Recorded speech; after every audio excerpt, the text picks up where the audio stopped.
सावन मास में नाग पंचमी का त्योहार मनाया जाता है।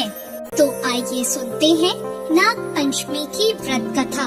प्राचीन काल में किसी नगर में एक सेठ जी रहते थे। उनके 7 पुत्र थे और सातों शादीशुदा थे। सातों पुत्रों की बहुओं में सबसे छोटी बहू सबसे ज्यादा विदुषी, सुशील और संस्कारी थी। एक दिन सबसे बड़ी बहू ने सभी देवरानियों से कहा कि आज घर को लीपने के लिए पीली मिट्टी लेकर आते हैं। सभी बहुएं डलिया और खुरपी लेकर मिट्टी लेने चली गई। जब बहुएं मिट्टी खोदने लगी तब वहाँ एक सांप निकला। बड़ी बहू उस सर्प को खुरपी से मारने लगी तो छोटी बहू बोली, मत मारो इसे, ये बेचारा तो निरपराध है। यह सुनकर बड़ी बहू ने सर्प को नहीं मारा। तब सर्प एक और जाकर बैठ गया। छोटी बहू ने सर्प से कहा, आप यहाँ से जाना मत, मैं अभी आती हूँ। ऐसा कहकर छोटी बहू सर्प के लिए दूध लेने चली गई। घर पहुंचकर वो अपने कामों में लग गई और सर्प को किया वादा भूल गई। अगले दिन जैसे ही उसे ये बात याद आई तब वे दूध लेकर वहाँ पहुँची। तब उसने देखा सर्प तो वहीं बैठा है। सर्प को देखकर वो बोली, भैया मुझे माफ कर दो, मैं अपने कार्य में लगकर आपसे किया वादा भूल गई। तब सर्प बोला, मुझसे झूठ बोलने के लिए मैं अभी तुझे डस लेता, लेकिन तूने मुझे भैया कहा है, इसलिए मैं तुझे छोड़ रहा हूँ और आज से तू मेरी बहन हुई। तुझे जो चाहिए मांग ले।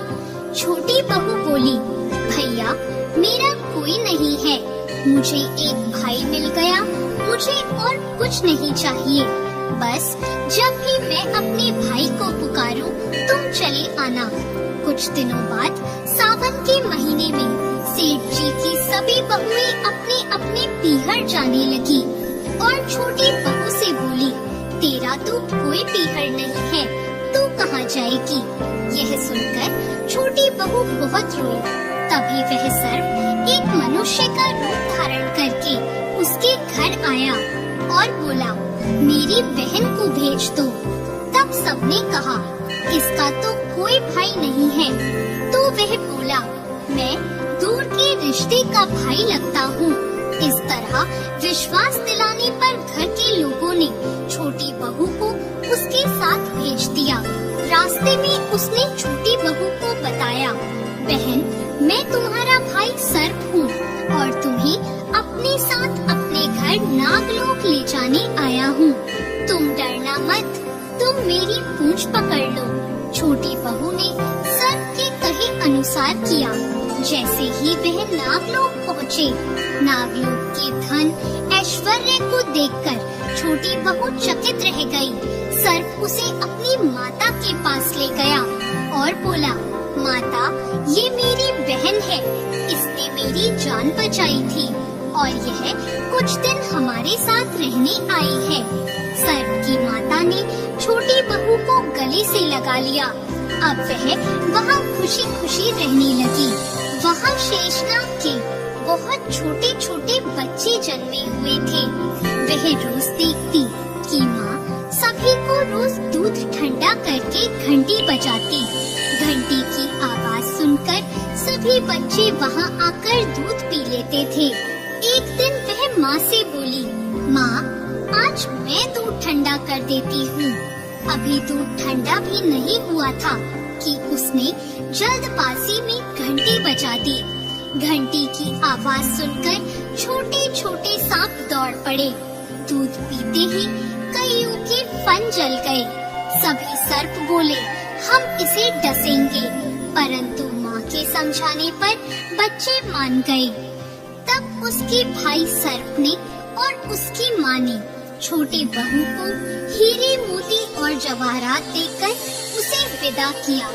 इतनी सारी धन दौलत देखकर बड़ी बहू बोली, भाई ने इतनी सारी दौलत दी है तो इसे झाड़ने के लिए एक सोने की झाड़ू भी दे देता। यह सुनकर सर्प ने सोने की झाड़ू भी लाकर दे दी और उसकी माँ की तरफ से हीरे मोती और मणियों का एक अद्भुत हार भी दिया। उस हार की प्रशंसा सारे नगर में होने लगी। जब यह प्रशंसा नगर की रानी ने सुनी तो उस हार को पहनने की इच्छा उसने राजा को बताई। राजा ने तुरंत अपने सैनिकों को वह हार लेने भेज दिया। राजा के डर से सेठ जी ने छोटी बहू का हार सैनिकों को दे दिया। इस बात से छोटी बहू बहुत दुखी हुई और अपने भाई सर्प को याद करके उसे सारी बात बताई।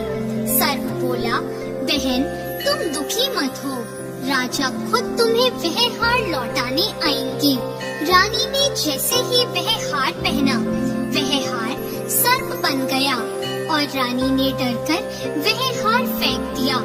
यह देखकर राजा ने छोटी बहू को उपस्थित होने का आदेश दिया। सेठ जी स्वयं छोटी बहू को लेकर गए। राजा ने छोटी बहू से पूछा, तूने क्या काला जादू किया है? छोटी बहू बोली, राजन मुझे क्षमा कीजिए, यह हार ऐसा ही है। ये हार मुझे मेरे भाई ने दिया है। इतनी देर में वह नाग वहाँ प्रकट हो गया। नाग बोला, यह मेरी बहन है और यह हार मैंने इसे दिया है। यह देखकर सभी लोगों ने नाग देवता को प्रणाम किया। क्योंकि उस दिन पंचमी तिथि थी, इसलिए उस दिन से नाग पंचमी का त्योहार मनाया जाता है। तभी से सभी स्त्रियां सर्प को अपना भाई मानकर उसकी पूजा करती हैं। धन्यवाद।